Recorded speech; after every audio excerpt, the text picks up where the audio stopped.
I'm Kevin Smith. Jason Mewes!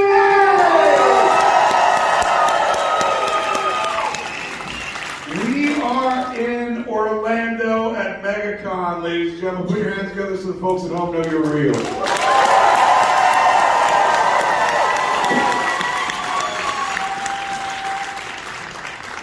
Now, for those listening at home and for those who are in the audience going, why the fuck is this show starting an hour late?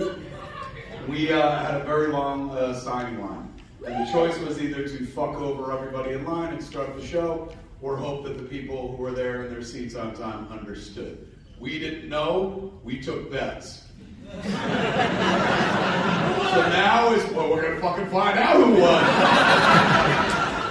How many people are mad that the show started? And you don't worry about it, like, you could applaud anonymously and shit, nobody's gonna judge you. How many people are mad we started the show late? Put your hands together. Fuck you guys!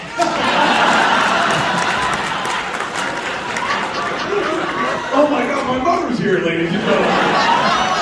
You're getting a bad review on movie people shoot. We're not mad that we started late. Put your hands together.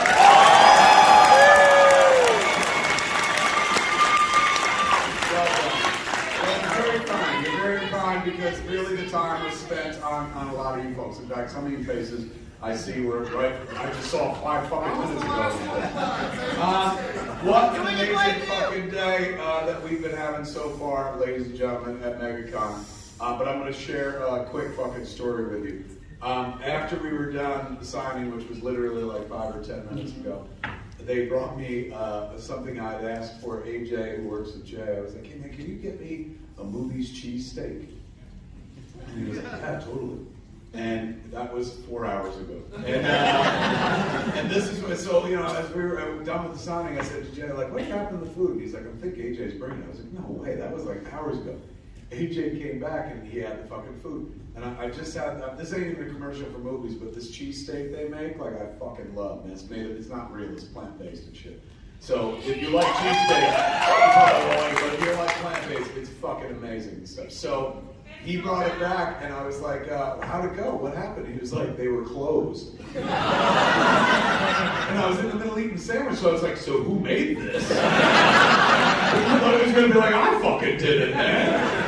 But he said that they were closed because they were doing a show there, but they were like, oh shit, it's for Kevin, and they whipped up some fucking food, man. And I swear to you, I just finished eating that cheesesteak, and it was like I cummed in my pants. It was all I was thinking about all day long. So I'm sorry if I look a little fucking bloated, because I just ate a fucking cheesesteak. It was amazing. A vegan cheesesteak. Another quick story I want to share with you, ladies and gentlemen. Me and Mr. Mewes have been going to a lot of Comic-Cons lately. We've been going to a lot of fan expos. We went to one just, was it last week? Yeah. In St. Louis? Correct. They all blur, right? So St. Louis, we were just at St. Louis, and I was sitting outside before we went to the con, on my balcony, smoking weed. And so, I always have to process, like, where am I? Can I say it? And I was like, Florida, because Florida's got medical weed. When I was in Texas, I feel like I was on my balcony and I was observing life. And which is kind of what I was doing. I was in St. Louis on the balcony and shit, observing life. And since the con was nearby, kind of like the con is near the hotel here, you just saw a sea of fucking cosplayers, man. So I saw, like, oh my god, there's a fucking Riddler. Oh my god, there's a fucking Silent Bob and shit. Oh my god, there's like 14 Doctor Stranges. And it's very popular right now. And so there are fucking capes all over the fucking streets of St. Louis. It was just like a magical sight to see. So at one point, I'm sitting there smoking and shit, and I look down, and there's a motherfucker on one of those like speedy little fucking, you know, those scooters that like you don't fucking work, but like they're electric. But this motherfucker was working it. So it was electric and he had a fucking full throttle, but he was also using his foot. And he was on the curb, which like some people were like, what an asshole move. There was nobody else on the curb, so it wasn't like people had to duck or bob or weave. And this motherfucker looked to be about 40, having a fucking great time, living his best life, man. At our house, whenever like the dog seems happy, like when she's eating her food or something like that, I made up a little song for her that goes, I'm having a good time by myself. And this motherfucker was having a great time by himself. Almost as good as the time I was having by myself, like looking at him going, look at that motherfucker, man. goddamn, he's just enjoying life. And so I don't know if it's because I was witnessing him and shit, like witness me, but because I fucking saw him, I was sitting there watching him.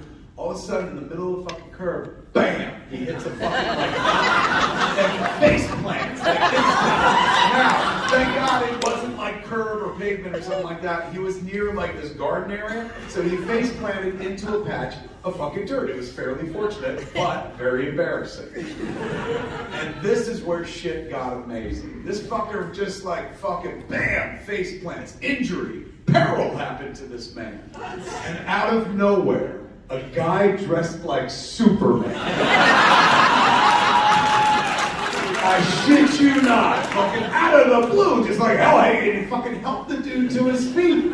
And I'm watching this from like, what's gotta be, I don't know, 100 fucking yards away and shit. But the human drama, as this dude was face down in the dirt, who I assume was high, is turned around by this like would-be Man of Steel, and he fucking sees his rescuer. The dude jumped to his feet and hugged Superman.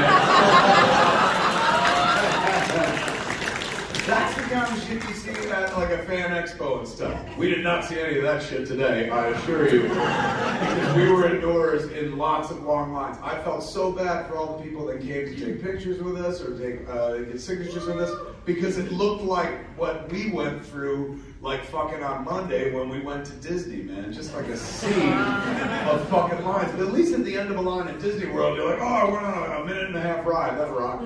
At the end of our long ass wait, it was like, hi, it's me again. You want me to sign your pop again and shit. So it was so lovely that people were patient and waited for us, because we know how much it sucks to wait in line. We know that so much that on Monday, when we went to Disney World, like we're coming down here from St. Louis, like instead of flying back home cross country, I said, let's fucking fly, like we'll stay on the East Coast, we'll go to Jersey.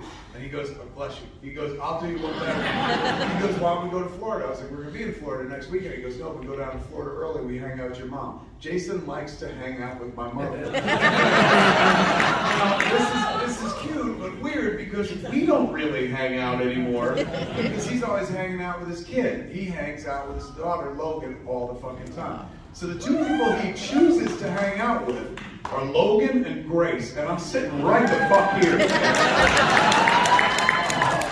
So he's like, we'll go and we'll hang out with your mom. I was like, why do you think that it's gonna be a good time with my mother?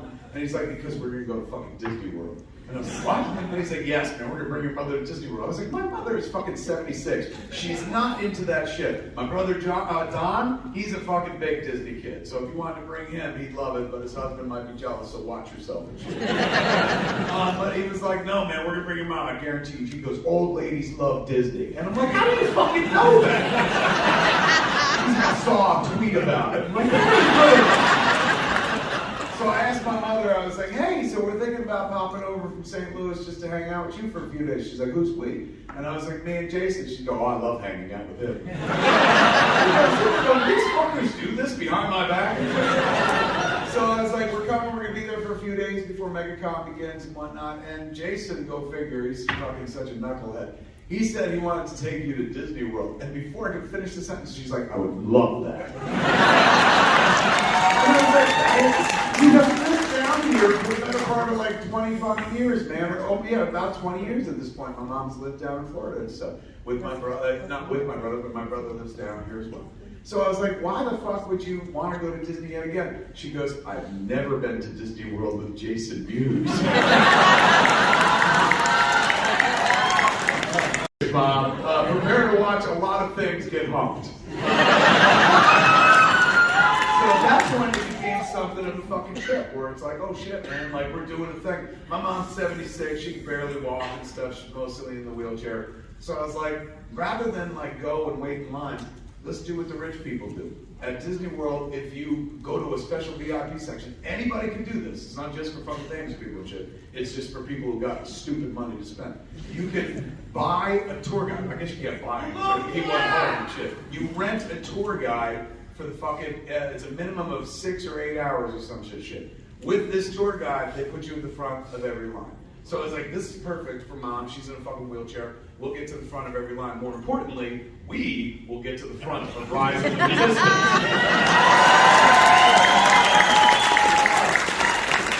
And so the guy and shit. His name was Austin. He was absolutely lovely. He was a big fan of Michael Bublé. He was like, "Do you know him?" And I was like, "Not at all." We don't all just know each other. And he's a musician. Why would I know him? And he goes, "Well, he follows you on Instagram." And I got real touched. I was like, "Michael Bublé follows me?" Hey, who is that? I don't know. It's a singer. So Austin took us around and got us into everything. Right? They bring you up the exit and shit like that. And I don't dress, differently. This is pretty much how I was dressed in Disneyland. I had a mask because at the beginning, we're from California and shit, and so we're like, oh my God, COVID's everywhere. It takes 3 days, and then you're like, fuck it. So we were there, and that was like one of the first days, and I did have a mask on and shit. And so this guy he said hi or something like that. I don't think he knew it was me, but he did know it was me. I was talking to him, and he goes, "Oh, it is you," and shit. And I was still wearing the mask. And so I was like, "Oh, what a beautiful family." He has a kid, his wife with him and shit. Then they fucked off. He came back 2 minutes later, and he was just like, "I'd be stupid not to take a picture with you, man." And at first, I didn't want to ask because I thought you were trying to be low-key, wearing the mask and shit. I was like, "No, I was just trying to save my life." And he goes, "I thought you were trying to be low-key until I saw you wearing the clerk's thing, and I realized you don't ever try to be low-key, do you?" And I was like, "Fuck no, I want everybody to know who the fuck I am." So we took a picture, and that kind of shit is pornography to my mother. Like, my mother probably doesn't masturbate anymore. Probably, she's 76 and shit. I gotta ask her when I get home. But if she were to spontaneously masturbate in public, it was because she sees people interact with her son and love him. That is fucking pornography to any mother. She's like, "Oh, they love my fucking son. Oh, I did good and he came out of his pussy right here." And so that's what Disney World was like for us. Because as we were out there, like, it was a perfectly good amount. It wasn't like overbearing where fucking like we couldn't get to a place. But there were a lot of people who fucking recognized us and shit. And when they'd come over, it was like, "Hey, are you?" We're like, "Absolutely. Give me that phone. I'll take a fucking picture with you." And shit. They're like, "Oh my God, I didn't want that." I'm like, "Yeah, you did." And my mom just sat there in a wheelchair. She's like, "This is my Disney World, So I was like, "Bullshit, we're going on Rise of the Resistance." So. And I used it too. I don't usually do this. Like, we were hanging out taking pictures by the Lego store, but there's a line to get in the Lego store, right? So that was one of the moments I took my mask off. I was like, hoping like one of the guys working there. They're like, "Oh my God, James, son of God, that's COVID."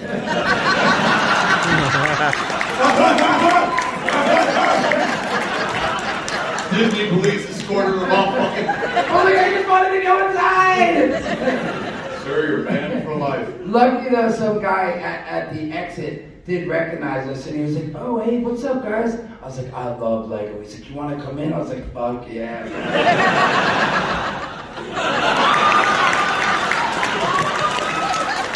I was there, he didn't mind. He didn't work the balls like that as well.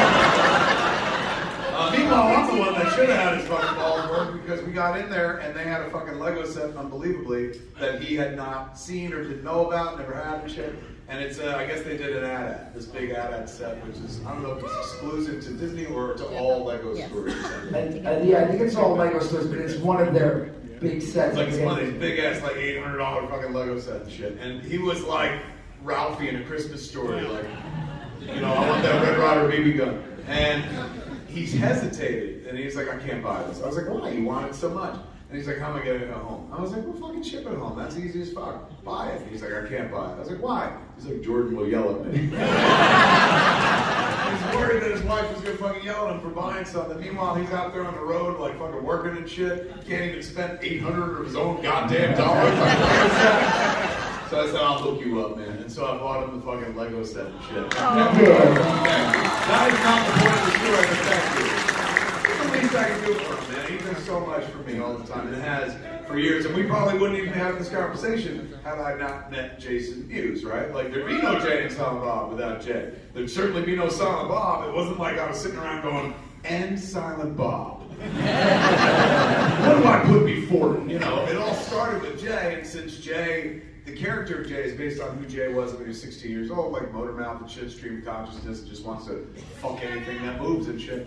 I wanted to have him as a character, but I was like, I can't just have him being by himself in the movie saying these things. he needs to talk to somebody else, but the shit he says is so funny, nobody needs to talk back to him. So he just needs to be standing next to somebody who just takes it and shit, man. Just a fucking a power bottom and shit. That's where Silent Bob came from. So there in the park, man, we finally get to go to Rise of the Resistance. Has anybody been on this ride yet? Yes. If you haven't gotten a chance to get on this fucking ride, like make tracks in your lifetime, make it like fucking like Mecca. You just want to visit it once before you die. It's a place to see. It is something to fucking behold. There's an interactive part of it, like where you're talking to people who are real. There was a lady dressed like a first order person. I called her Imperial, and she was like, "Take off your hat, scum." And I was just like, well, that's funny. As my wife says to me before we fuck. So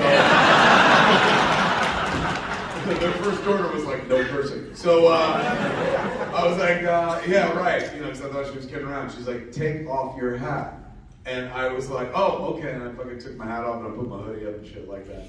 And I was shooting a video, so I was like, oh, I got fucking, an Imperial told me to take my fucking hat off. And then she came up right behind me. She was like, first order! I felt so bad that I got nerded out against, man. Like a Disney employee. So they got plenty of animatronics, man. There's an Amalak bar looking guy there who I found out. Our friend Brian Lynch, he's a writer. He wrote Minions. He wrote like Hop. He did a lot of work for Imagination. Secret Life of Pets. He wrote both of those and stuff. He's got a kid named Henry Hank, who he's like super fucking tight with. It's adorable. But Brian Lynch is married to a woman named Carrie Beck, and if you watch anything Star Wars, you would recognize her name. She's a Lucasfilm exec, works with Kathy and shit like that. So when you watch The Mandalorian, her name like always fucking shows up and shit like that.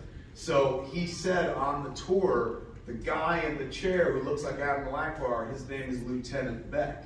And the character is based on Carrie. It's like named for his fucking wife and shit. That's an inside joke. And I was like, have you brought your kid to this? Because the kid is like 6 years old, I think. He was like, no, it might be too intense for him. He's going, but we did bring him to the Mandalorian set because she obviously works there. She gets to go there all the time. He goes, we brought him to the Mandalorian set, and he met Grogu. He met Baby Yoda. And I was like, what the fuck was that like for a kid? He goes, I'll tell you, he's going, what it was like for me? I cried. Because Brian Lynch is an adult. He goes, what it was like for Henry? Henry was like, that's sweet. Where are the bagels? And fucking walked away.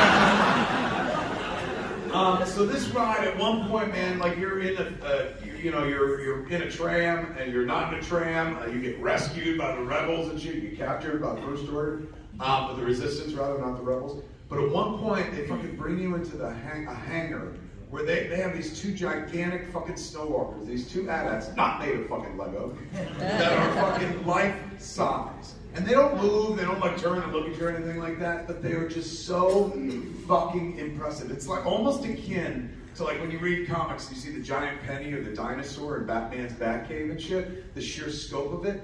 Seeing a fucking snow walker in real life, even if it wasn't walking, but just the gigantic fucking height of it and shit, was worth the price of admission alone. It for a second, I felt like, you know, it sounds stupid and that's what they want, is in their marketing material, but I felt like a fucking child again. I felt like a child because I was like dwarfed by everything was so fucking big.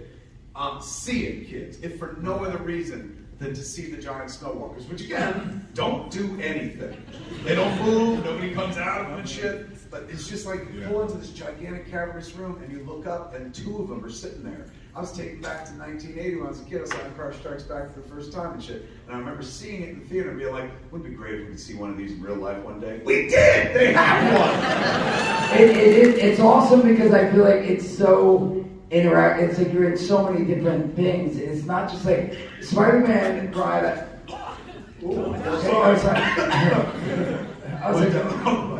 hate that.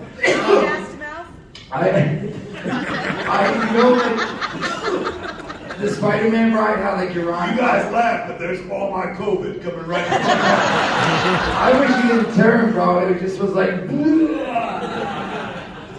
A little water went down the pipe and shit, so boom, it came up. That happens. So I was just saying that, like the Spider-Man, I love the Spider-Man ride that they have at Universal. Yeah, right? And you know, you get on it and it's like you zone out, you feel like you're on it and stuff. or the Harry Potter ride, and they're awesome, and I feel like I can really get into them. But what I think is different about this is because it's like that, but plus you get out of the car, and then you're walking, and then you're like in another car. It's so fucking awesome and shit. I went outside and I was like, fuck you.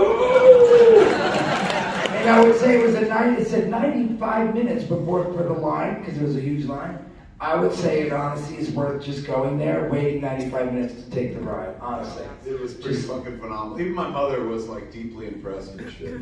And she was very cute about the whole thing. When I was a kid, Mom was the one who was in charge of buying me Star Wars figures, which I got like maybe one a month or something like that, because we're a pretty poor family.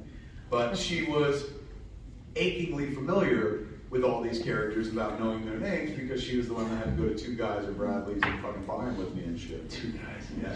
So when we were there, like, we walk in. At one point, you walk into this like what looks like a giant hangar with like fucking 3 rows of stormtroopers, maybe like 100 stormtroopers standing there and shit like that. Really fucking impressive. I was like, Ma, what do you think? She was like, you know what I think? I think me buying you all those action figures paid for some of this right here. That sense of entitlement about the place. She's like, I'll take this chair home. I bought it. Paid for that shit. Did anybody go to the Movies Pop-Up this week? If you haven't yet, Movies Pop-Up is happening at Tin Roof Orlando. The food is wonderful, as I've talked to you before. Honestly, I'm enjoying having this conversation with y'all. I'm enjoying doing a show. But all I can think about is the second cheesesteak that's waiting for me after the show is done. So I can't fucking wait. Can I say one thing? Yes. The testament to the steak is that it's sitting there for hours and it's still going to taste good after sitting. Where usually food, if it sits too long, it doesn't taste so well. I'm with right? you. I'm plant-based. Like, I used to be happy, now I'm vegan. So, like, it don't really matter if the food's cold or not. But anyway, I bring that up because at movies this week, we were there on opening day, and we took pictures of people and stuff. I question people on football. Like, people in football is very good. Yes, it People were is. impressed and shit. They let him win because he was old and shit. But more importantly, man, as we were there, we met a few people that work at the Disney parks, and they're always low-key about it and shit. We were like, oh, man, did you enjoy Disney? And I was like, yeah. They were like, I work there. And I was like, oh, get the fuck out of here. You're one of them. Fucking A, man. This guy, well, tell me if you can beat this guy's story. One of the cats was like, I'm in security. I was like, oh, shit, that must be an easy job. He goes, oh, no. I was like, you shitting me? What bad happens at Disney World? And he's like, every day, horrible things happen at Disney World. He goes, my job that you never hear about it. Shit. And I was like, get the fuck out of here. What happens a lot? He goes, fights, a lot of fist fights. I was like, in fucking Disney World? He goes, people get drunk? I was like, in Disney World? Like, you get drunk and have fist fights, man. But this is the one thing he said, which I was fascinated by. I was like, what's the weirdest thing you ever had to be engaged in? Throw somebody out for. He's like, having sex. And I was like, you caught people having fucking sex? He was like, yeah. I was like, where? He goes, teacups. I was like, what? You know, that's pretty fucking, like, if somebody was like, they caught fucking on the Haunted Mansion, I'd get my head around that shit. I'd try.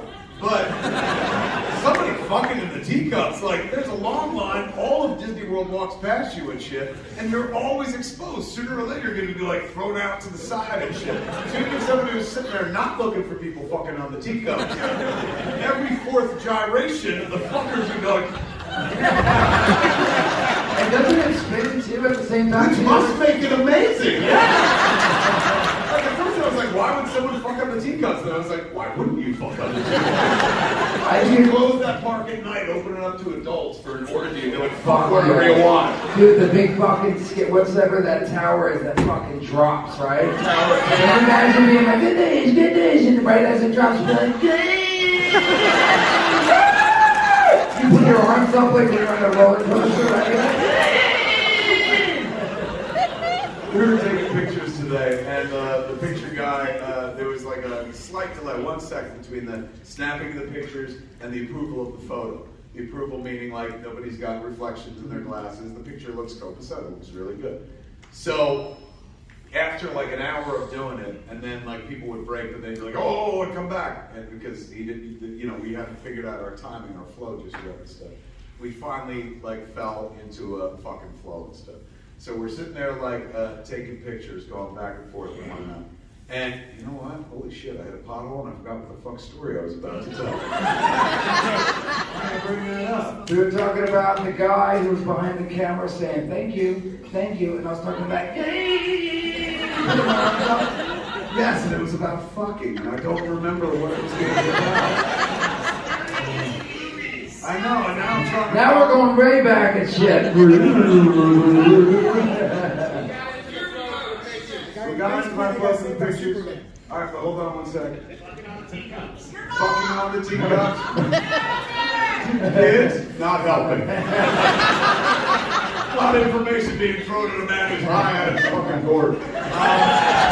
So wait a second. I was talking about, like, I was doing this thing, and we're talking about the pictures, and then the picture guy said to me, fuck!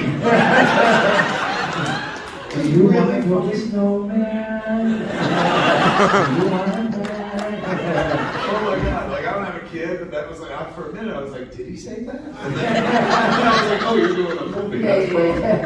I forget, it wasn't important. It'll come to me later on, I'll tell you what the picture guy said. Fuck, it was good too. Here, you tell the story. So the story is, no, I gotta say, man, thank you guys, everyone, for patience, man. It's been so long for me personally. Thank you. Since we like had, you know, a bunch of photos and stuff, and I realized as it was going on, I was like, we got more and more, and all of a sudden I feel like I woke up, came here, we did photos, signatures, and now we're here on stage, which is amazing. So thank you. Most of you guys I know have been here for the photos, signatures, and now the show and shit. So, and I got all geeked out because I was excited. I went over, and I always feel like I'm bugging people, and hopefully I didn't. But I went over to the Cobra Kai peeps. The 3 cast members were there, and I was like, yo, you think I can get a picture with them? And they're like, yeah, I think it's okay. And then I walked in, and they looked at me. The young kids especially were like, who's this old motherfucker? And I was like, come on, stoops to the news. I'll fuck anything that moves. Then he fucking dragged me into it. I did. Where I'm like, I love that show, but like, I don't need to take pictures with people and stuff like that. Especially like, I know how busy they are. I see their line. They're like, nah, fucking stop. That show is very popular. So he comes over, he's like, let's go take a picture with Cobra Kai. And I was like, first off, use the guy's fucking real name. He was like, all right, fucking rock. And I was like, well, that's not Cobra Kai. That's Daniel's son. If you're going to use his real fucking fake name, use the real fake name. God damn it, fucking.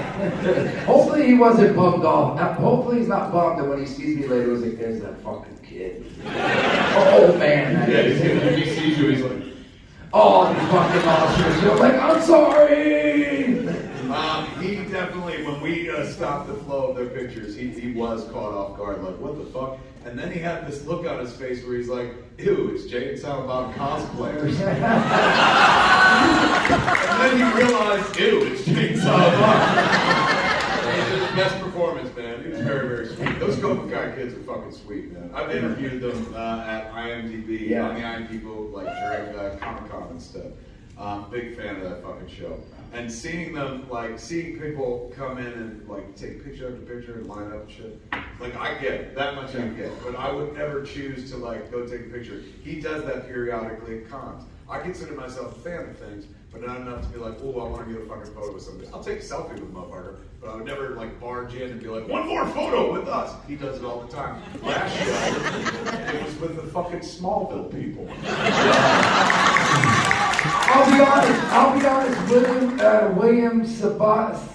Zaka, yeah. Thank you. Him and I have run each other throughout the weekend, right, at the coffee shop and stuff. Super sweet. And he was like, I was like, hey man, can I get a picture when you do your photos? He's like, yeah, I wanted to ask you if I could do a photo with you guys. Wait, he said that? He did. That's just some nice shit to say to you so you don't feel bad. That would be He's true. like, I want to take a picture with you. He's like, who the fuck is this? And then he's like, oh wait, I know who it is. Well, I wanted to take a picture with you too. You know, we've talked 3 times before I asked. But the point is...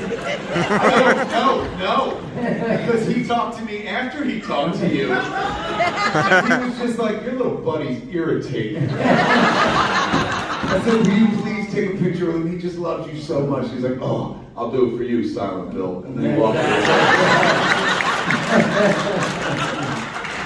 So I love that you're still in a fandom mode that you can still get excited about the prospect of like Lex Luthor. Oh, I love it. Who we actually legit know, like we know Michael and Yeah. stuff after all this time, and still when he comes by, like Michael bombed by, like at the last time we chit chatting for a second, we're like, come over and do a podcast next week. He's like, all right. He fucking leaves. And Jay leans over and goes, fucking Lex Luthor. Yeah. You were just fucking talking to him, man. And so that show, the St. Louis show, is funny because I saw Tom Welling the whole week, right? And you go in the green room and they're like chilling, him, Kristen Krug, and Michael and stuff. And I know Michael, so Michael's always like, Jay, what's up? And so I was like, hey, what's up? And I was like, hey guys, to Tom Welling. So anyway, like throughout the weekend, I would see Tom Welling, and I wouldn't say, I would just be like, give him like the nod. And so the last day, all of a sudden, I'm making coffee, and someone comes up behind me, and he grabs me and shit. He's like, what's up? Where you been all weekend? I'm like, oh shit! I got all excited. There's Tom Welling, and I was like, sorry, man, I wanted to come say hi to you, but I didn't want to bother you. He's like, you're not bothering me. I was like, ooh, and I got all like goofy and giddy and stuff. Almost threw up and shit. I was like, you're the best! Him and the other one other person made me feel like weird, I'm gonna admit it, butterflies, was Jason Momoa. I had to take a picture with him. I went and took a picture, but what was awesome, I was so nervous, I asked his agent if I could take a picture. And I walk in and he was like, snooch to the dude! And I literally got butterflies. It was pretty amazing. And then he was on the plane with me, and I was like, I want to talk to him, but I didn't want to bother him, so I didn't. But he's a good dude, man. I was on a plane with him too at one point. Like it was an overnight flight and shit. And at one point, like I got up to go to the bathroom and went back to my seat, and I saw him, and he's fucking tough to miss because he's huge. And this is before he did Aquaman, but he'd been on Game of Thrones and stuff. So I saw him and I was like, holy shit, I spent the night sleeping with Carl Drogo. And so when we got up in the morning, he was like, hey man, how are you? He recognized me. He was like, hey man, how are you? And shit. We took a picture and shit. And I knew he had played hockey. Like he's got like some weird, grew up in Hawaii or the Pacific Islands, but also in like Iowa or Idaho or something, hockey playing state and shit. So he had given it up. At one point he busted his leg. And I read someplace that is what kind of led him toward acting, because he couldn't play hockey. So, I just met the guy, we were bullshitting. I was like, hey man, did I read that you played fucking hockey and shit? He's like, I did.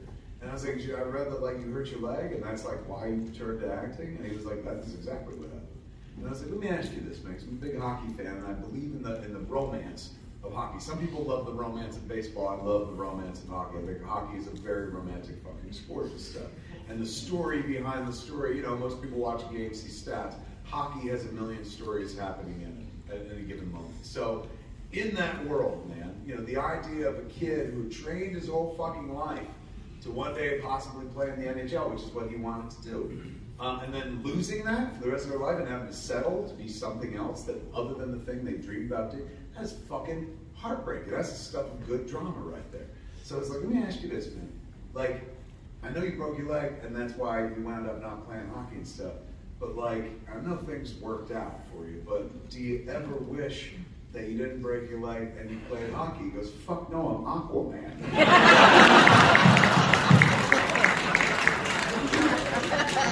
Fucking good dude, man. He got his head on straight.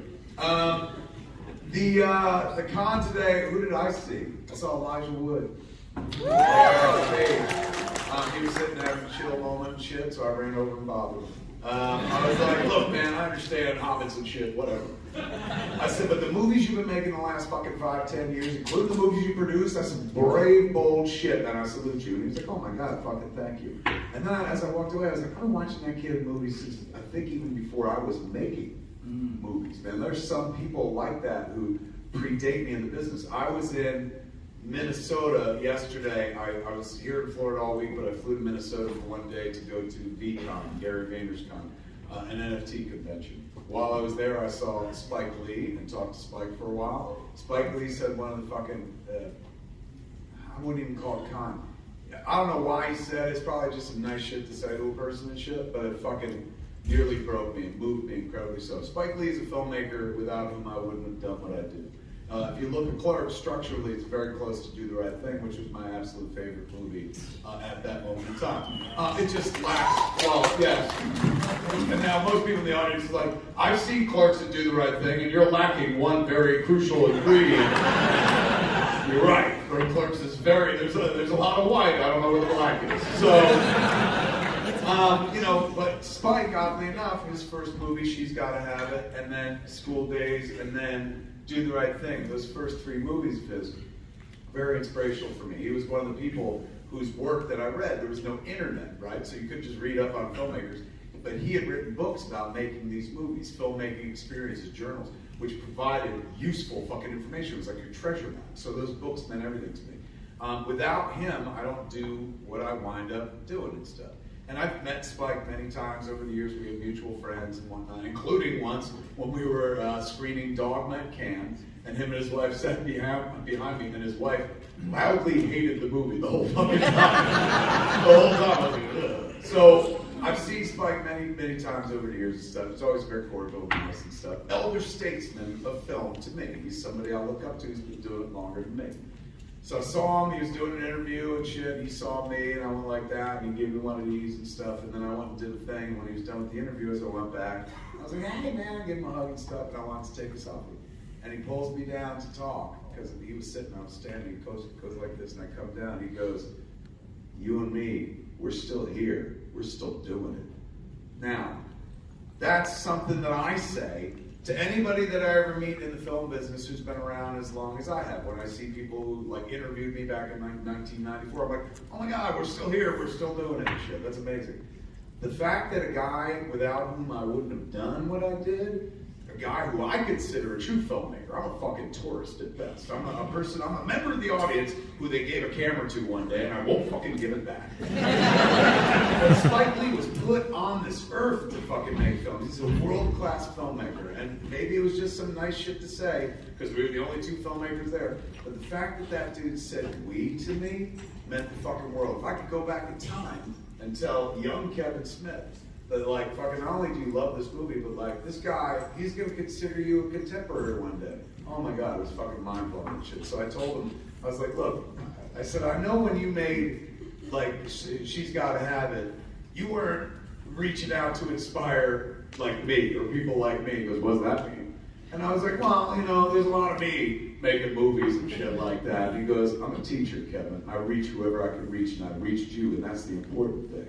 And I was like, well, I'll tell you one more. I said, I'll do you one better. It wasn't just with film. I said, in 1991, I went up to a store called Spike's Joint, which was Spike Lee's joint. Yes, we went to Spike's Joint because he had a store, his own store. And I remember being blown away. I was like, this guy's a filmmaker, and he has his own, like, fucking t-shirt store? That's possible? Maybe one day. So, years later, I opened Jay and Silent Bob's Secret Stash, in direct correlation to the fact that I'd seen another director open a retail store where he sold t-shirts with his face and his friends' faces on them. So while I was there with him for that moment, I was just like, hey man, like, not only did you like light the fire of film under me and stuff, but like seeing Spike's Joint led to me going one day, like, maybe we could have our own fucking store. We could sell fucking tchotchkes and t-shirts like Spike did and shit. I went up there in Brooklyn with Busey. I bought fucking a 40 acres and a mule jersey, baseball jersey, and a Malcolm X jersey, Malcolm X hat, and shit like that, a few Mars Blackman shirts. And that laid the seeds for years later. I was like, wait, a director, a filmmaker can have a store. Spike did it, so maybe we can do it. And Jay and Silent Bob's Secret Stash has been in operation for 25 fucking years. And no small thanks to fucking Walter Flanagan, who is here at the show. Did anybody see fucking Walter Flanagan? It's a rare fucking sighting. There's a fucking unicorn at cons right there, kid. But for 25 years, it's been in existence, and it wouldn't have ever started if I hadn't gone to Spike's Joint. And I'm pretty sure Spike's Joint is long closed at this point. So I hope I wasn't bumping him when I kept saying Spike's Joint. He was like, we fucking closed it. But without it, I wouldn't have gone on my journey. So I told him that. He thanked me for that. It was absolutely fucking bliss. But tying into young people in the business, I was talking about Elijah Wood before. I was talking to somebody else after I spoke to Spike, the guy who's partners with Seth Green. And so Seth, as we all know, of course, does Robot Chicken. He's gotten very big into the NFT space as well. So he was going to the con. And so his partner was just like, I'm talking to him right now. And he's like, I got him on fucking, what is it called? I don't use it. No, not iChat. FaceTime? FaceTime. He's like, I got him on fucking FaceTime. I said, oh, let me say hi. And Seth was in the fucking shower. So he's holding the phone like this, so it's all chin up and shit like that. And I'm seeing the ceiling of his place. He's like, God, what's up? And I was like, bro, let me look. Let me see. Like, come on, you red-haired motherfucker. Show me the red berry. Come on. And that's a kid who's been acting since before I've been in the business. I remember going to see Radio Days. I believe he was in that or something I saw at a young age that fucking Seth was in. Long before I started my career. Then I started my career with Clerks. We were casting for Mallrats. Universal wouldn't let us cast Muse at first. They were like, no, you gotta cast a real actor. I was like, that Jay part is based on fucking Jay. They're like, well, tough luck for him. Mercifully, it wound up working out. You did get the part. But they did make us audition other people. Two of the people we auditioned for Jay's part were Breckin Meyer and Seth Green, two fucking Robot Chicken alumnus and shit like that. So I remember when Seth came in, he fucking like had this hangdog expression on his face, and he goes, yo, I don't even want this part. The guy who did this at Clerks is a genius. And I was like, well, why don't you go tell the head of fucking Universal that shit, man? And he was like, what, should I? I was like, that ain't gonna help. I said, give it a shot, man, because they're not gonna let us use that guy. And so somewhere there's tape of Seth Green being like, noinch, noinch, noinch. So for the rest of my, I always felt bad because he was the ringer. This is the guy I wanted to play Jay, and obviously it worked out and shit. But I felt bad for the kids that came in and auditioned for the part, like thinking, pretty much knowing that it was never gonna fucking happen. So I kept tabs on them over the years. It's like, we saw a lot of fucking people on Mallrats, like all of young Hollywood and shit, Reese Witherspoon, fucking Alyssa Milano, like tons of fucking young Hollywood. So you always kind of like pay attention a little bit, like, oh, what happened to them after us and stuff like that. So, in that case, in the case of, who was I just talking? Seth. In the case of Seth, thank God he's not here. He's like, you forgot me already? I smoked you away, Scott Eagle. In the case of Seth, as his career progressed and stuff, like, I would always be like, that's the boy who could have been Jay. And then when he created Robot Chicken, I was like, fuck, where's your fucking show, man? If he's been Jay, I've been on that fucking show. If I wasn't Jay, I would have then went out and did Muse's Chicken. Yes. Muse's Chicken is something you do all the time. I remember like in the beginning of his career, he was always like, I wouldn't say mean about Seth Green, but he would be like, there's that boy who tried to take my part. And I was like, he didn't fucking want your part. He even said it when he first came in. He's like, yeah, I'll keep my eye on that guy. I know, I remember because I felt like he was the one in the end who they were like wanted. I had to go to this, Kevin had to let me sleep on his floor and fly me out to Minnesota. Yeah, the studio wouldn't even fly him out. They were like, we're not flying him out. He's not a part of the cast. And they would let us rehearse with him for 1 month, and he had to sleep on my hotel floor for a month. And if at the end of the month, we shot his first day of dailies, if they didn't like his dailies, he was getting fired and Seth Green was getting fired. Yeah. Seth Green was waiting in the wings. That's why for years Jay was like, there's that boy. And I remember that first day too, man. I was shooting, I believe it was the here, kitty, bam. And I remember that the producers were like sitting there watching. Actually, no. You know the very first thing you shot was? Was it Do It Doug? Yes. And it wasn't just Do It Doug, it was a string. I just had to do a bunch of things, and Do It Doug was one of them and shit. But it was all that behind the curtain stuff and the scene with Renee. Yes. When Trish comes and you're laughing, you're like, and they turn around, you go to punch her and shit. And she's like, well. And they were there watching, like, I hope he fucks up, man.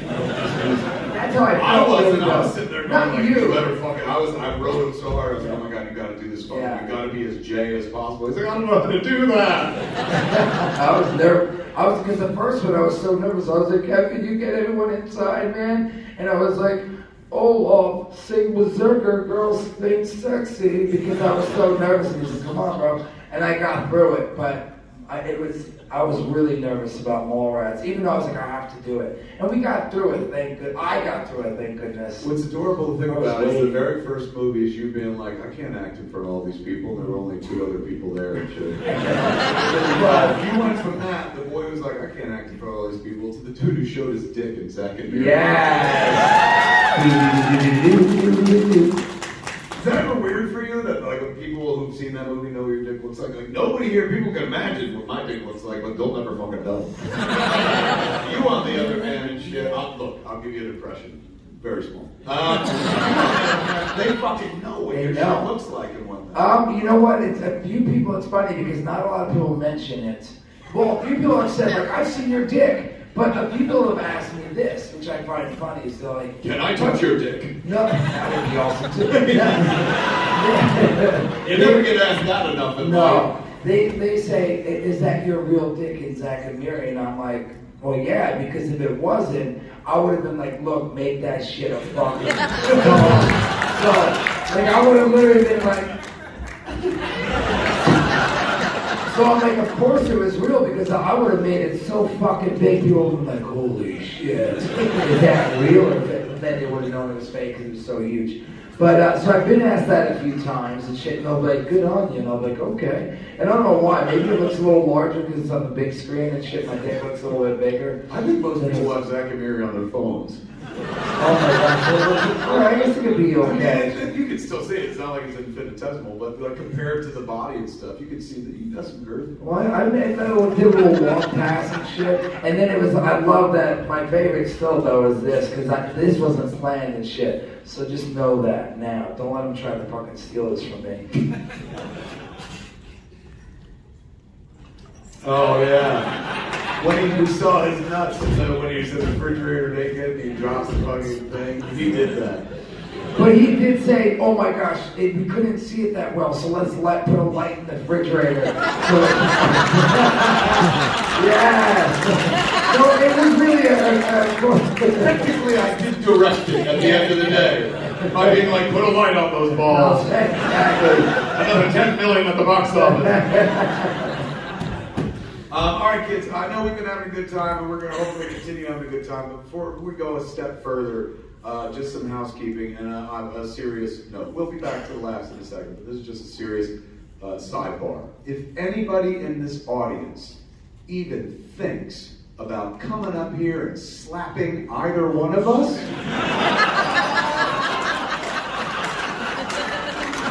we will cry. I ain't Chris Rock. I can't take a punch, man. So all you would-be Wills out there, just stay fucking seated, will you? All right, kids. I think we're just about ready to get the show started, shall we? How many people are familiar with the podcast, Jay, Tom, Bob Gill? Put your hands together, ladies and gentlemen. How many people are completely unfamiliar with the podcast? Put your hands together real quick. Sidebar, I remembered that fucking story about the photographer. So, since there was a break between the photo and the photographer being like, it's good, there was about 1 second. I learned to eventually be like, nobody move. I would just say, nobody move. Everybody says, nobody move. So I would say that after he took the picture, because people break and they want to start walking away, I was like, nobody move. And so I did that for about 10 minutes. And at one point, I finally go, nobody move. And then the girl that I said that to chuckled. And I was like, I'm sorry. I also say that during sex. And the girl goes, fucking ew. I was like, I was talking about me. I don't move. And she's like, even worse. Anyway, that's what I wanted to remember. Okay. James on Bob Gill, ladies and gentlemen. We used to always do a little show within the show called Let Us Fuck, where people would come up here, yes, and it was always a good time. But we can't do it anymore because of fucking COVID. So, no more fucking fake bodily sex and shit. But what we did is we came up with something else, which we've been doing for the last 4 shows, and it's a fuck ton of fun. At least it is for us. Hopefully it will be for you as well. In case and people don't know, Dark Horse, the venerable comic book label Dark Horse Comics, has given us a home, and in the fall, we're going to launch an imprint called Secret Stash Press. The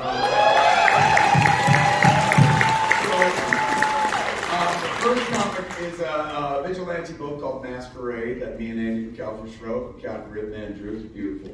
Second book I'm doing is me solo writing it, and then a series of rotating artists, different for each issue. It's an anthology book, and it's called Quick Stops. And the idea is we just take all the stories I ever told in the movies and tell them in the comics. For example, issue 3 is about Elias going to Bible camp and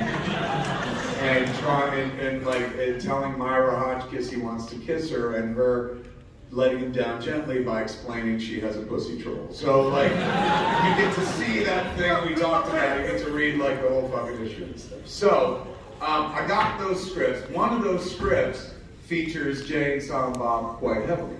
So what we do at this point of the show is we bust out this fucking script and we start reading it. Now, if you're like, ew, I didn't come to watch two middle-aged men read aloud and shit, good news, we invite 3 other people from the audience to join us. So you won't just be looking at two middle-aged men, you'll be looking at 3 fuckers staring at headlights like deer and shit like that as they wind up joining us on stage. The characters in this script that we will be portraying tonight, obviously Jay will be playing Jay, Silent Bob, yeah, give it up to him, ladies and gentlemen.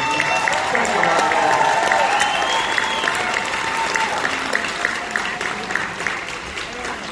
Jay will play Jay. I play Silent Bob, but he has no fucking lines, so I'll read all the screen direction and shit so you know what's going on in the comic book, panel by panel.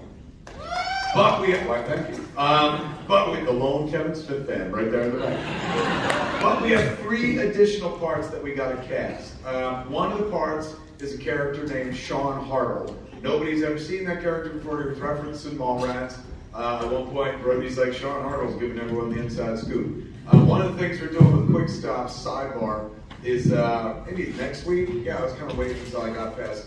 We had a flurry of cons to go to, and I had like 3 weeks off. So I think this week I'll probably be doing it. We got these beautiful like satin-like jackets, like chalk line, movie black jackets that we have on the site, and we have too many of them. So I was like, I know how we can get rid of some of them. What I'm going to do is take 4 of those jackets, stick one of my old VSQ business cards in it, a golden ticket, right on the back. If you buy that jacket and you wind up with the jacket with the card in the pocket, you're going to be the face of that character we've never seen. Or if you give it to somebody you love or whatever the fuck.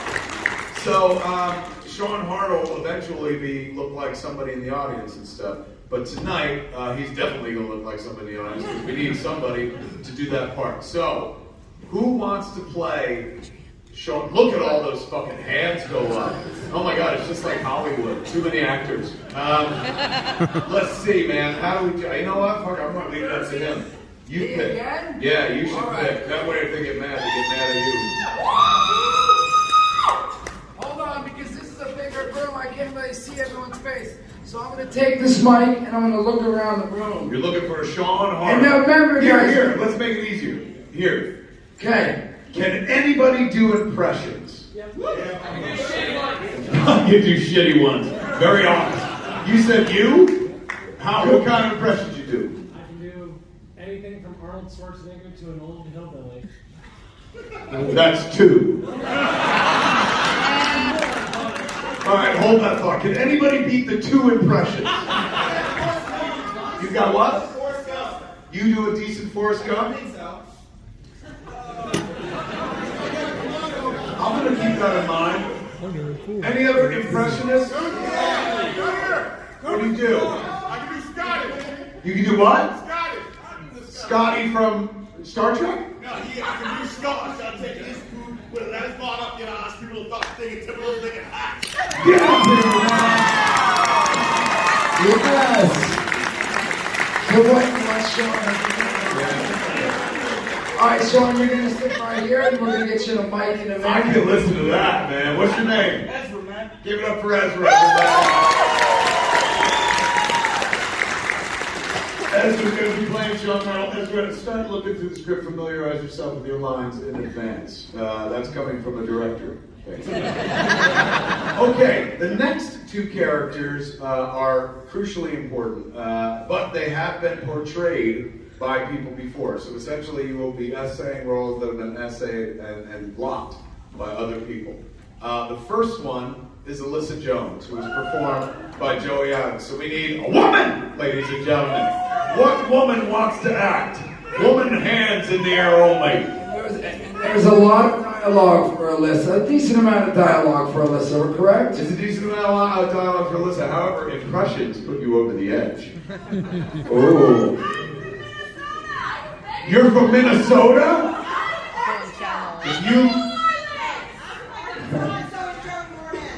Oh my God, she beat you. She's from Arkansas, and so is Joey Lawrence. Do you want to play the part? Yes. Have you ever acted before? Yes. Are you willing to do nudity? Come on up. We got an Alyssa, ladies and gentlemen. What's your name? What's your name? Adrian. Adrian? Yes, actually, I was supposed to take Get the chair and talk. Get the chair and talk. Today. Talk, And otherwise they can't hear. Say it to them, otherwise it's not happening. Tell them, Adrian. Go ahead. So like I was driving here. Right into the mic. There you go. Okay, I was driving here from Tampa. Okay, and I was supposed to be at a picture. Or St. Pete, actually, but same thing. Anyway. Nobody screamed for St. Pete. Thank They're like, we're in the Tampa, fuck St. Pete. Right. No, St. Pete is way cooler than Tampa. I'm just saying. Anyway. So I'm driving over here and I was supposed to be here for the group picture, you know, with all 5 of y'all. Yeah, what happened? I had a blowout. And I had to change my own damn tire. Did you really? How difficult is that? I'm from Arkansas. I had to change the tire. Listen here, Adrian. Don't get fucking snippy with me. Have you ever acted before? High school and college, yes. Is that right? Yeah. What did you do? What do you mean, what did I do? What roles have you played? Oh.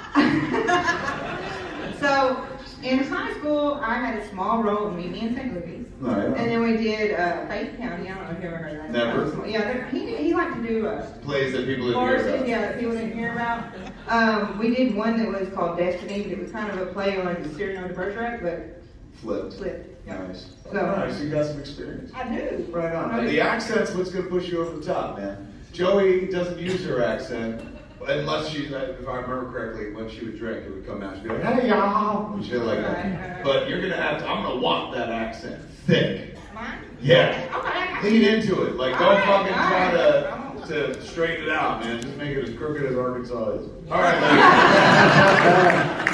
Do you know how crooked Arkansas is? I've been there, man. I've been there because of Joey. I was to North Little Rock. Yeah. I went to a comic book store Yeah. years ago. All right, we have one role to cast, ladies and gentlemen. This role has been played before in motion pictures. It is the role of Holden McNeil as a save by Mr. Ben Affleck. Who can play? I can play a sad boy. You can play a sad boy? We don't want sad Fleck. Who could do a decent Ben Affleck impression or a Forrest Gump? Alright, who wants to be Ben, ladies and gentlemen? Who wants to be Holden, rather? I'm going to let Jay pick this one. Go. This is tough. Holden, let me think. Alright, How's it think two well, boys? let me hear your Batman.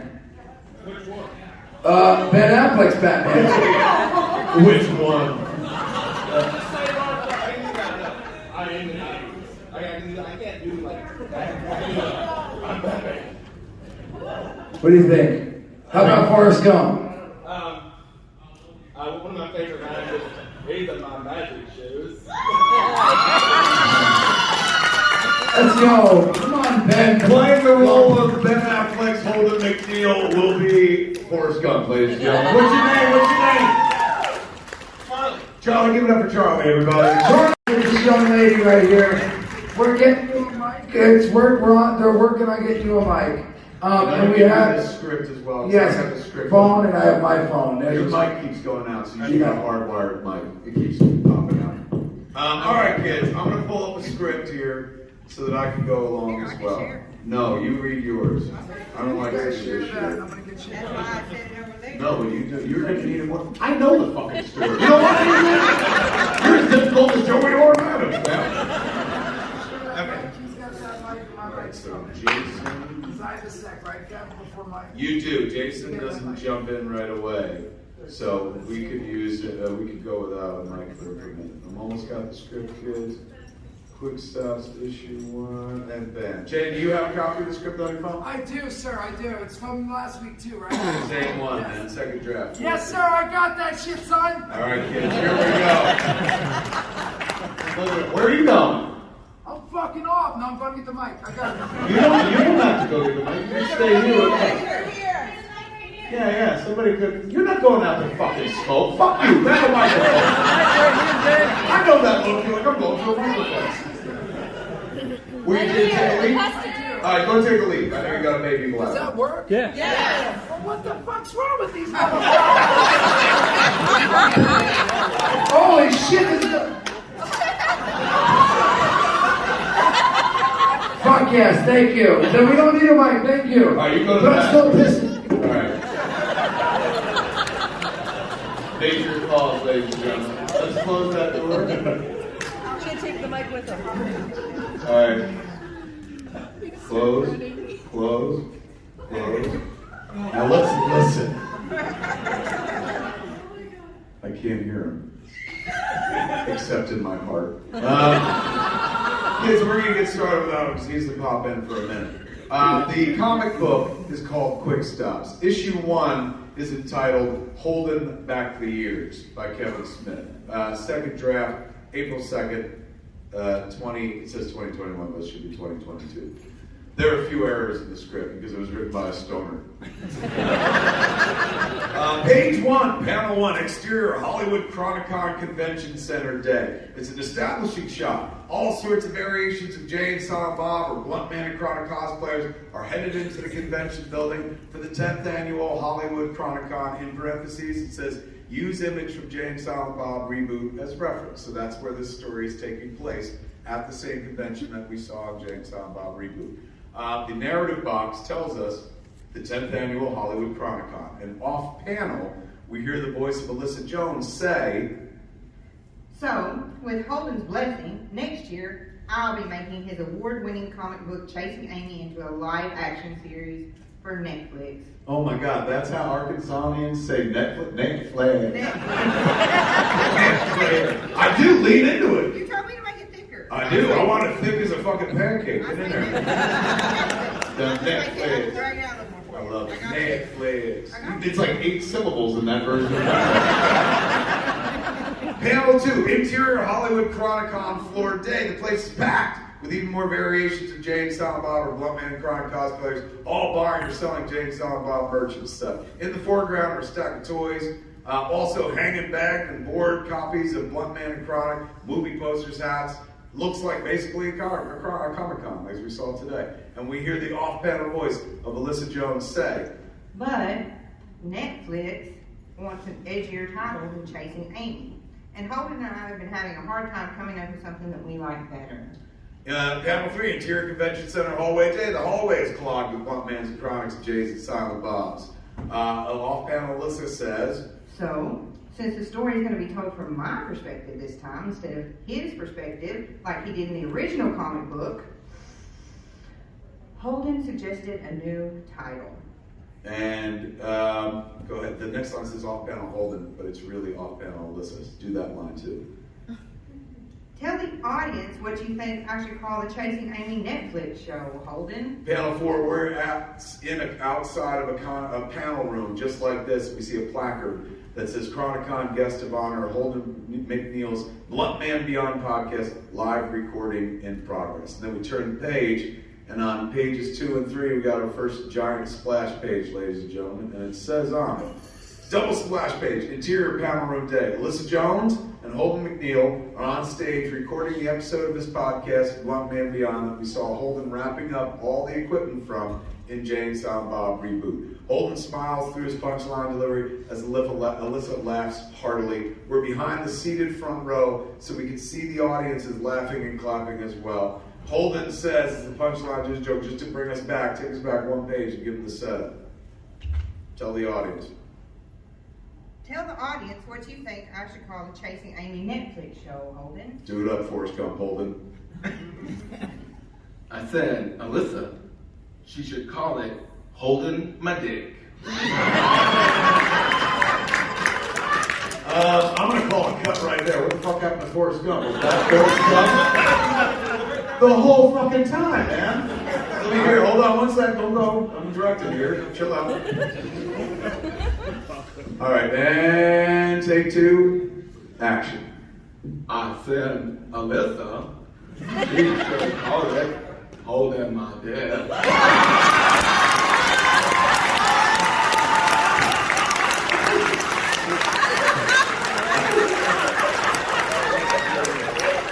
Now I want to remake the movie.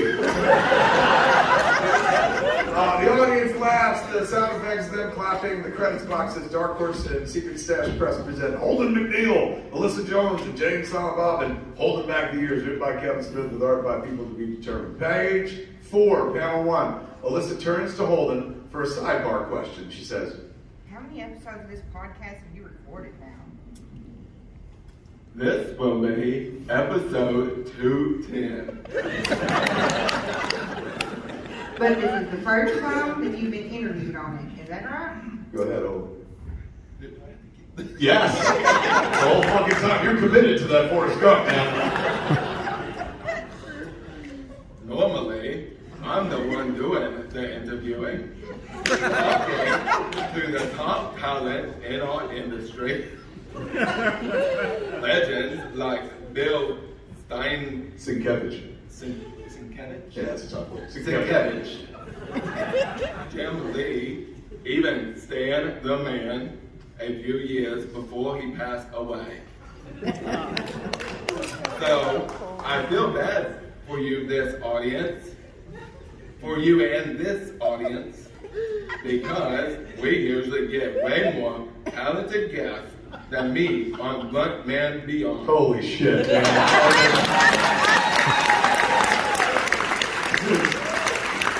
Let's hope that does not get irritating. Panel 3.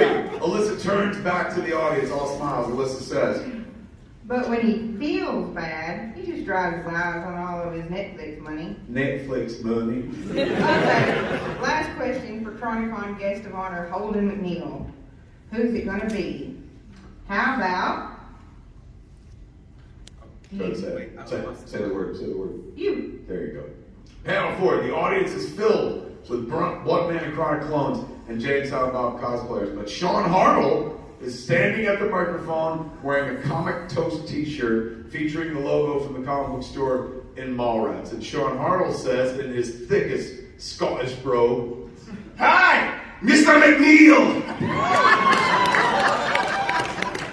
Holden is smiling and scared. Alyssa is just rolling her eyes. Holden says, Whoa, bro.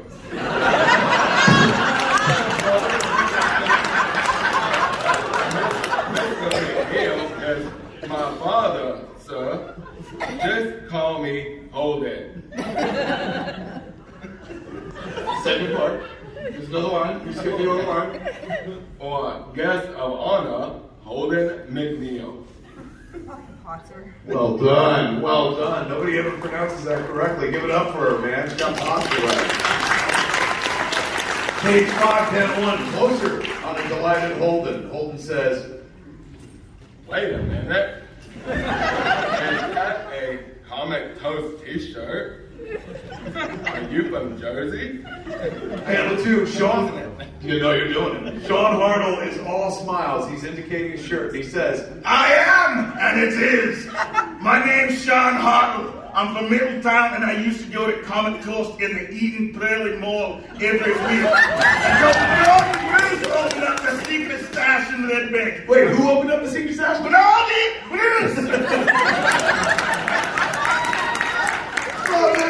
I've known Willie since high school, so I've switched stores and gave him my business. That Steve Dave guy made it easy to leave. He was always such a jewel.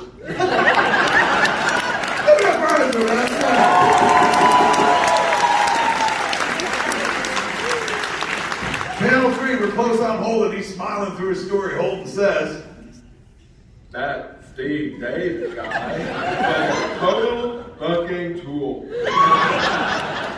I used to buy all my books at his store, and homie would relish telling me how much my comics suck to my face. Oh my God, that's delightful as a box of chocolates. Panel 4, Interior Comicology Day flashback. Holden and Banky Edwards are at a comic rack filled with Blunt Man and Chronic issue 2. Use an image from Chasing Amy deleted scenes as reference, is what I wrote to the artist. Holden's voiceover tells us, but one of the funniest things I ever saw in my life happened at his store that day. Issue 2 of Blunt Man hit the stand. Panel 5, Holden and Banky get shit from Steve, Dave, and the fanboy at the counter. Use an image from the Chasing Amy deleted scenes as reference. Holden's voiceover tells us, Steve Dave was talking shit about and Banky. And he pissed Banky off so bad. I think we're going to need like a book on tape version of this. Because when you read the comics, you'd be like, it's alright, but fucking, I was like, it killed in Florida, man.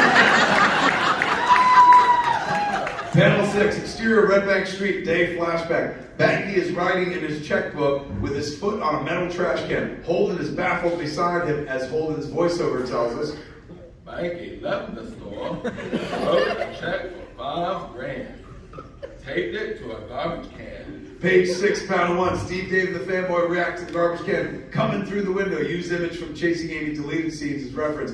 Holden's voiceover tells us, and then Banky hurled the garbage can through Steve Dave's window. keep going. Dude never said jack shit to us again. Panel 2, wide shot of Holden and Alyssa on stage, no more flashback, and Sean is at the mic in the audience. Holden is more delighted to be talking to Sean than Alyssa. Holden says, but fuck him. fuck him.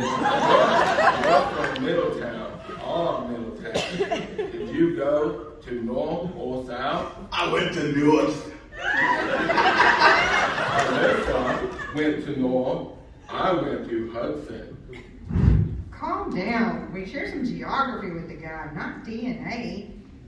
Okay, fellow Jersey expat, what's your question for the guest of honor with all his fancy badges? Nice. Panel 3, Sean Hartle asks his question finally. Sean says, I just started smoking weed again. I've been smoking weed since college. And my favorite thing to do when I blaze is read the original run of Blunt Man and Chronic. it's like listening to Shrek read It takes me straight to the 90s, back when I was a skate rat who practically lived at the mall. And I was a big image and contender kid in those days. So when I reread your Blunt Man books, they bring me to my happy place. Panel 4, Sean asks his question from the audience. Holden and Alyssa are on stage listening, but Holden says, Aw, thanks, man. and Alyssa butts in and says, go ahead. Is there a question in there, or? And then Sean says, I guess my question is, how did you come up with the idea of Blunt Man and Chronic? Panel 5, close on a delighted Holden, man, who says, You want the secret origin? Well, I got the idea for Blunt Man and Chronic and Jay and Silent Bomb from the real Jay and Silent Bomb. oh my God, that's the thrust of our story, kids. We're going to find out how Holden McNeil created Blunt Man and Chronic using Jay and Silent Bob, man. And this is going to get real fucking trippy. Page 7, panel 1, exterior quick stop, day flashback. Establishing shot of the legendary store, circa 1990. Use any image from Clerks as reference. Angle it so we can't see through the front window into the store. We hear Holden's voiceover say, You know the quick stop in Leonardo? tickles me. Panel 2, interior quick stop, day flashback. A younger than he even is in Chasing Amy, Holden McNeil sketches in an art pad behind the counter at the legendary Quick Stop. Use any image from Clerks as reference. He wears the old Quick Stop smock that Jay wore all throughout Jay and Silent Bob Strike Back over a long sleeve shirt. Holden says, I worked there for a month. The summer before I went to college. Holy shit, so if you care about this View Askew shit, you're like, Holden worked at Quick Stop, oh my god! And if you don't, you're just like, why does that matter? Thank God he's reading it like Forrest Gump, that helps. Panel 3. Over holding on to what he's sketching in his art pad, a version of the cover of Ranger Danger Requiem, which is what Jay was wearing and Jay's on about. Really well remembered. Holden tells us in his voiceover.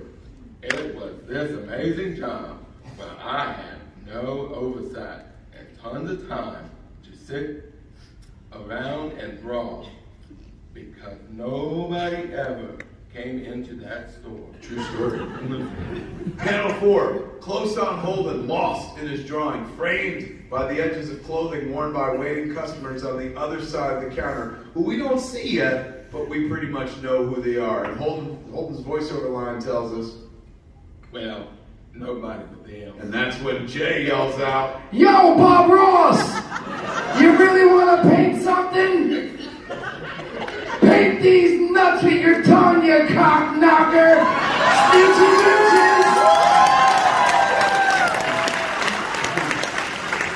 Dates, flash page, over holding on to Jay and Silent Bob. And Silent Bob puts a movie brand moo-hoo on the counter to purchase. Jay yanks his pants down with one hand and holds his dick with the other so that only his hanging nuts are exposed. And I wrote in the street direction to the artist, use image from Zach Amiri as reference. Jay sticks his tongue out metal style, and he says that stuff. Page 9, panel 1. Holden shields his eyes from behind the counter and says, Jesus. Get those things away from the ice cream. Fucking dogs. Wait. All of that works, but hold on. We need the last line to punch through because it sets up Jay, so we're going to take a take 2 on that, man. Not because the first one was great, but because we're going to gild this fucking lily, man. You gave me Affleck, this time we're going for Damon. Ready? Level of performance. Okay. You still stay as Forrest Gump. Never stop talking like Forrest Gump. Here we go. Holden shields his eyes behind the counter, and Holden says, Jesus, get those things away from the ice cream. Haagen-Dazs. Says the guy who's always hogging doms in his mouth. Nooch! Back around, my good man. It's time to kick back, drink some beers, and smoke some weed. Panel 3. We see both parties in profile as Holden hands wraps to Jay and Silent Bob extends money to Holden. Jay is screaming his head off in performance mode. Holden says to him, Didn't you guys ever see Scarface? Fuck Casper Gomez and fuck the fucking Diaz brothers! That, by the way, is my favorite line from Scarface. I was happy to put it in the book. Holden says, I was thinking of another line. Don't get high on your own supply. my God, we got to hear what fucking Forrest Gump would have sounded like as Scarface as well. Panel 4, Jay rolls a joint at the counter with the new wraps while Silent Bob plays it very modestly cool. And Jay starts talking. Jay says, Man, Tony Montana never had any cocaine as good as this homegrown weed. That's because Silent Bob's a horticultural genius. He grew a whole new strain of smoke just by crossbreeding some dirtweed seeds and an old Flintstones terrarium kit. Motherfuckers like MacGyver. No, motherfuckers better than MacGyver. And I can prove it. give it up for the guy who did not fuck up terrarium, ladies and gentlemen. That's a big word.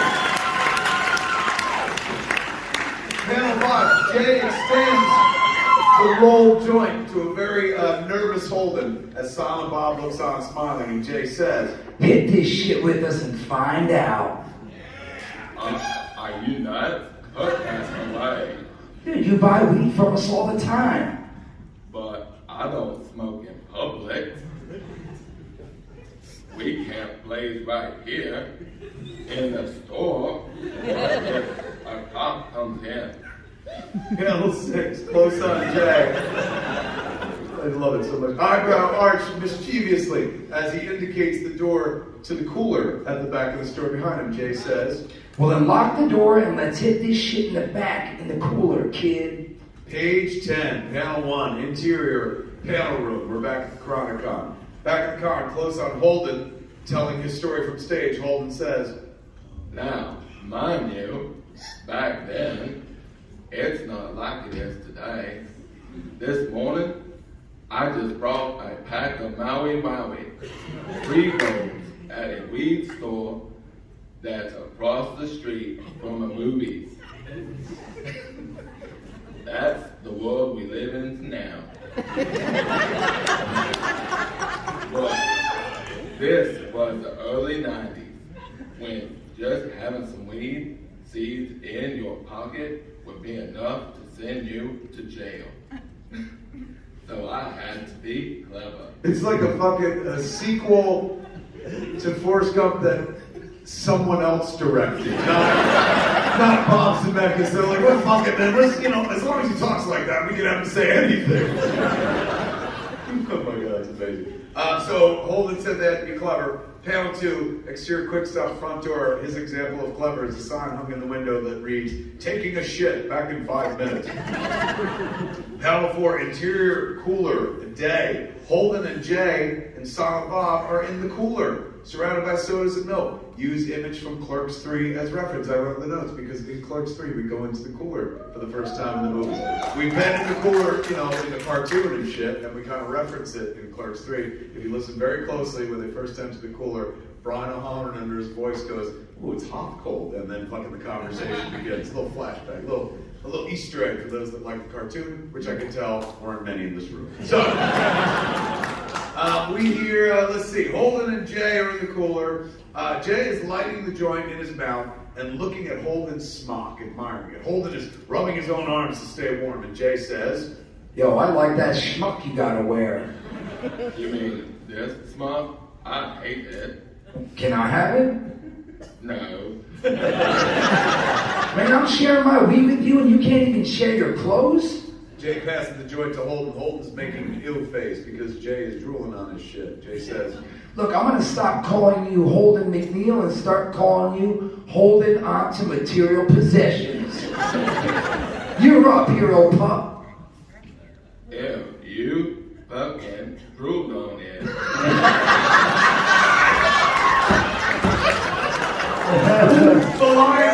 the line Forrest Gump made famous in the blowjob scene of Forrest Gump.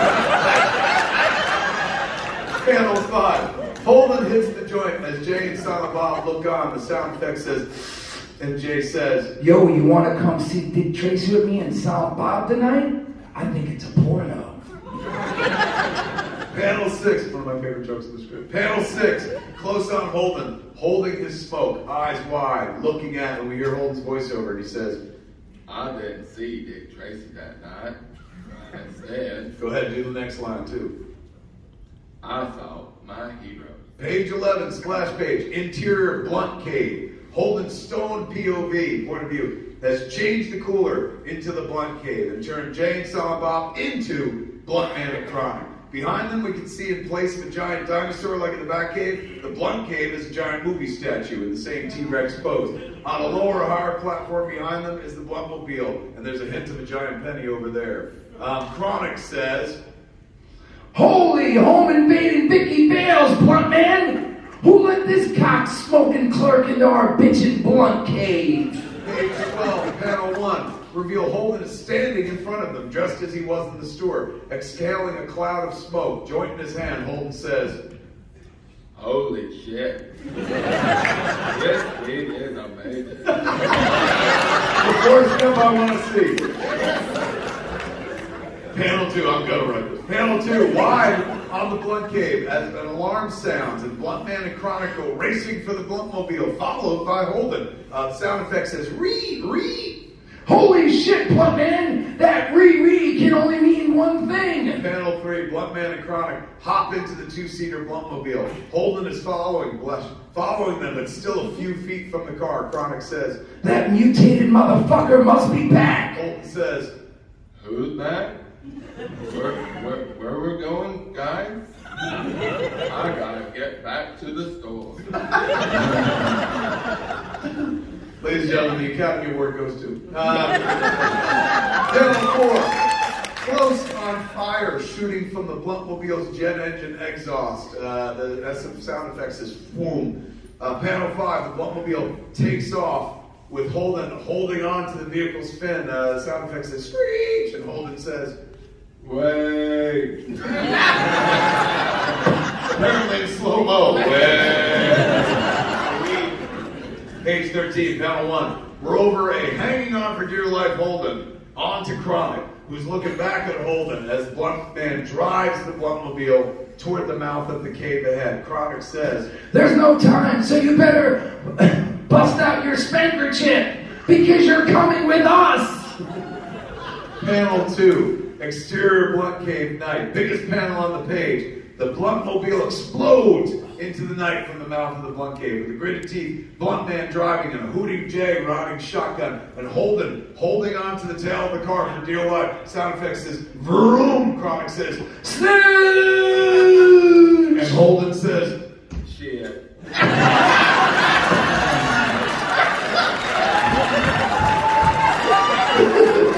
"Oh my God, expertly underplayed."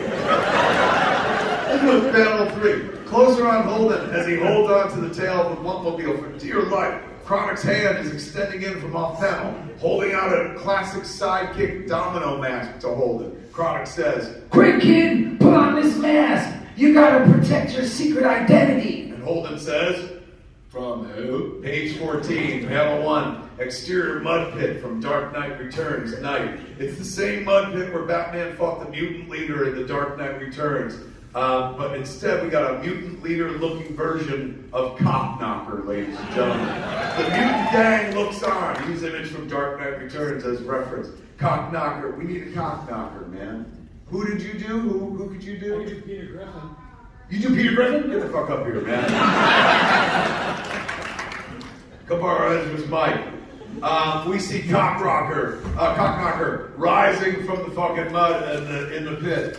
And we hear him say, you can pick up the mic so you can get you. Yeah, take the whole thing. Get it in your hand. Get your hand around. Yeah. All right, here we go, man. So Cock Knocker rises from the mud in the top volume. He says, "Black man, face me, fool. I'll kill you. I'll show you who rules Red Bank. it sounded more like the penguin. Black man, face me, fool."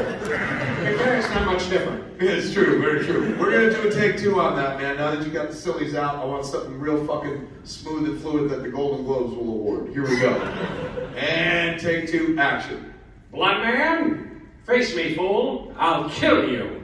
I'll show you who runs Red Bank." Give it up for him. That's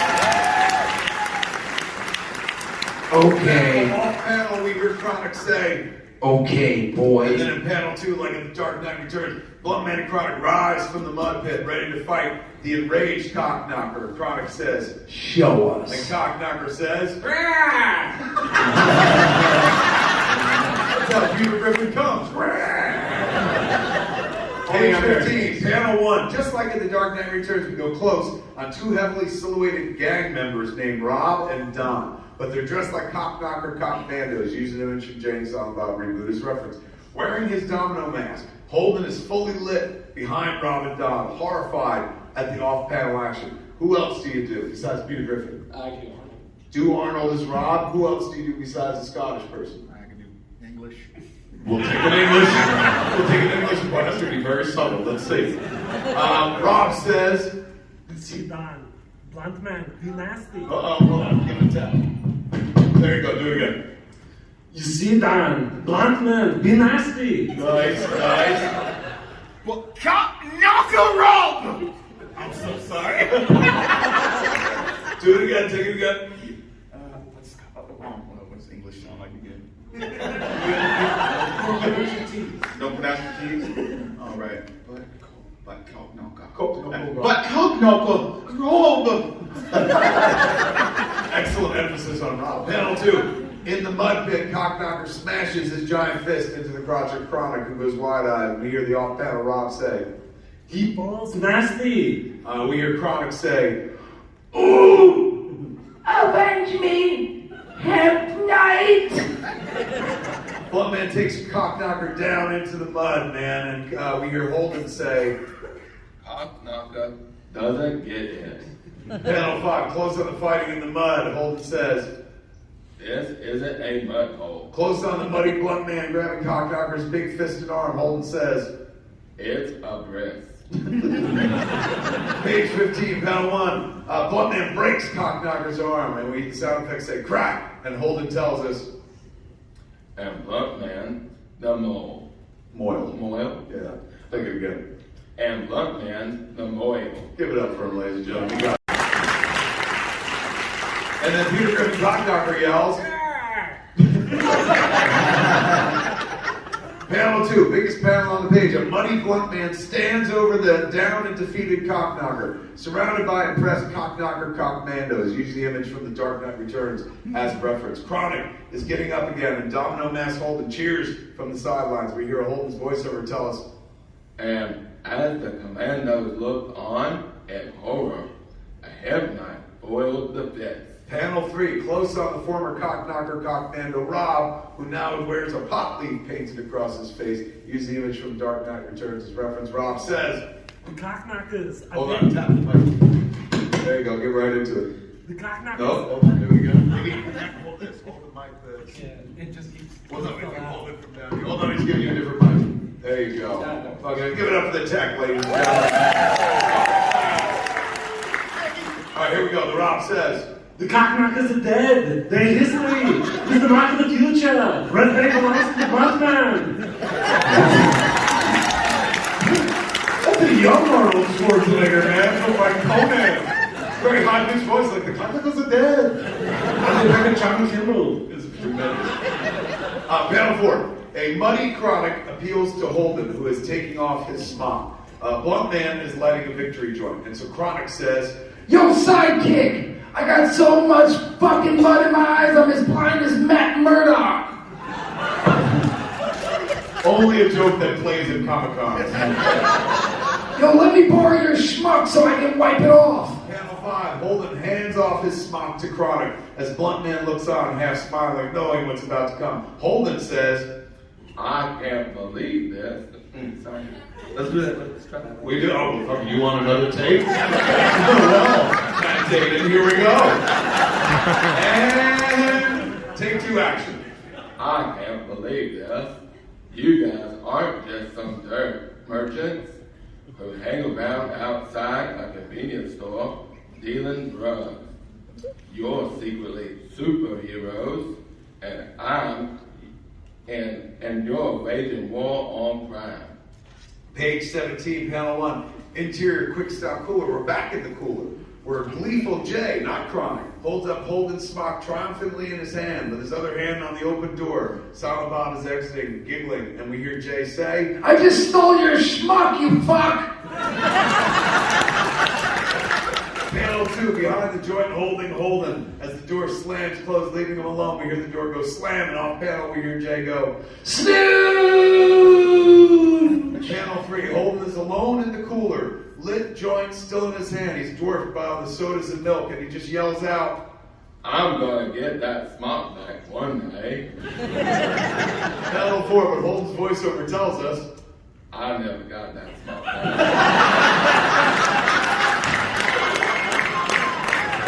and then Holden in the room says to himself as he smokes his joint, Foul mouth, little chucklehead. he takes a hit. Page 18, panel 1, interior panel room. In the present, Holden finishes his story on stage in a close-up. And I got fired for losing it, which was okay because I went to college like a week later. But then I dropped out of college by the end of my sophomore year.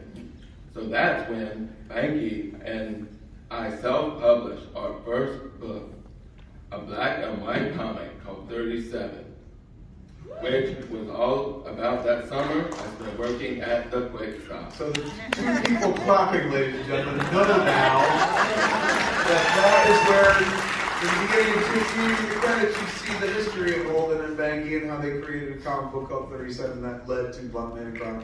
It echoes my own life. We started with Flares. It led to fucking all that shit. So here we get to tie it all back in. I appreciate that. For the deep cuts, folks. For the rest of you people with lives, congratulations. Panel 2, wide on the room. So we hold Holden and Alyssa on stage as well as Sean Hartle at the mic and the seated crowd. And Holden says, 37 won Eisner Awards and turned me and Banky into Comic-Con rock stars. That's when Contender came calling and offered us a deal. So I set up a studio in Red Bank with my best friend, and the first book we published was based on the shit I saw that night when I got crazy high with Jay and Silent Bob. At the quick stop. give it up for him, man. Panel 3, we go close on Sean Hartle for a follow-up question. The very Scottish Sean Hartle says, What the real Jay and Silent Bob think of the comic book Jay and Silent Bob? and Holden responds, When I showed them my earliest pencils, instead of just feeling flattered, I drew the characters to look exactly like them. Silent Bob negotiated a deal on their behalf for the likeness rights. So years later, when Banky sold the book to Miramax to make the movie, Jay and Silent Bob got a big chunk of change. Which, if I remember correctly, they spent flying around the country to beat the shit out of any kid who left the army and the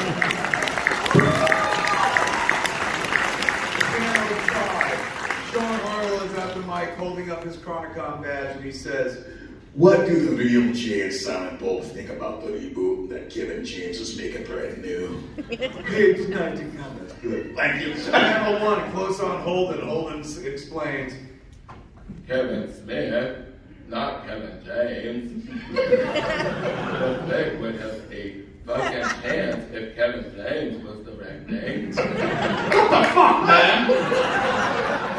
goddamn writers. But I don't know what Jay and Bob think about Buckman v. Chronic. I haven't seen either of them since Miramax was making the first flick. Panel 2, Interior Potters Inc. Day flashback. Jay and Silent Bob hold up the Wizard magazine featuring their comics counterparts, man, as we saw. Use the image from Jay and Silent Bob Strike Back as reference. And Holden's VO, his voiceover tells us, They came to me looking for what they call a motherfucking movie check. But I was out of them Buckman business by then. They said they were going to Hollywood to stop it, but they didn't. And the movie became a campy cult classic. Panel 3, Exterior Provasic, Night Flashback, an image of Jay from a video camera threatening the viewer. Use an image from Jay and Silent Bob Strike Back as reference. Holden VO tells us, For a red hot minute, they were all over the news for being mistaken for the leaders of a terrorist organization. and Jay says, I am the Clint Commander! I make that shit work! I picture like this. Panel 4, Alyssa and Holden, they're on stage in the panel room chuckling, and Alyssa says, Clint Commander was my nickname in the 90s when I identified as a lesbian. that sounded so fucking hot. Say it again. Especially in that accent, that drawl. Clint Commander was my name in the 90s. Do it again, one more time. Take 2, and action. Clint Commander was my nickname in the 90s when I identified as a lesbian. The table was fucking wrong. Yeah, I think it's over. Yeah. Holden says, How do you identify now? and Alyssa says, I'm pansexual in a committed relationship. How do you identify? and Holden smiles and he says, as a dad more than anything else. Remember, he's got a kid now. We saw that in Jay and Silent Bob the movie. Yeah, it works out. It's almost like the guy who wrote this, he knew the other movie. Page 20, panel 1. Alyssa closes out the panel with Holden smiling behind her, and Alyssa says in her most Arkansan accent, draw. From co-creator of Luckman and Chronic to co-creator of an actual human being, you continue to make fun stuff that also has something personal to say. So we thank you, Chronicon Guest of Honor, for all of your work. And I thank you for letting me interview you for once. You're not only one of my favorite artists, you're one of my favorite people too. Oh, panel 2, interior convention center hallway. We see the audience emptying out of Holden's panel, blending into the crowd of cosplayers. A voice on the loudspeaker. What do you got? Voice on the loudspeaker says, Attention, all extras. oh my God, ladies and gentlemen, they came Chris Walken to read the loudspeaker. Attention, all extras. Report to Hall H for the Bluntman V Chronic shoot in 30 minutes. Give it up for us. Yes. Panel 3, interior panel. The room's empty now, except for Holden and Alyssa near the stage. One Silent Bob cosplayer packing up his bag. Holden sits on the edge of the stage. He's wrapping up cables. Alyssa's standing. She's holding her stomach across her legs. She says, I gotta pee bad. Can you wait here for Jenny and Amy to get back? Holden says, Totally. I got wrapped up all my gear anyway.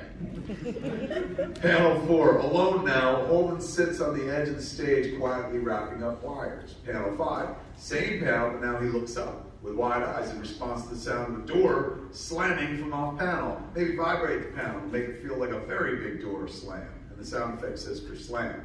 Panel 6 is a smiling, still seated Holden saying his first line from Jay and Silent Bob Reboot, the line that he said off camera in the movie. And Holden says, look at these morose motherfuckers right here. Stop sign indicates the end of our issue, ladies and gentlemen. The end. Give it up for your performers, ladies and gentlemen.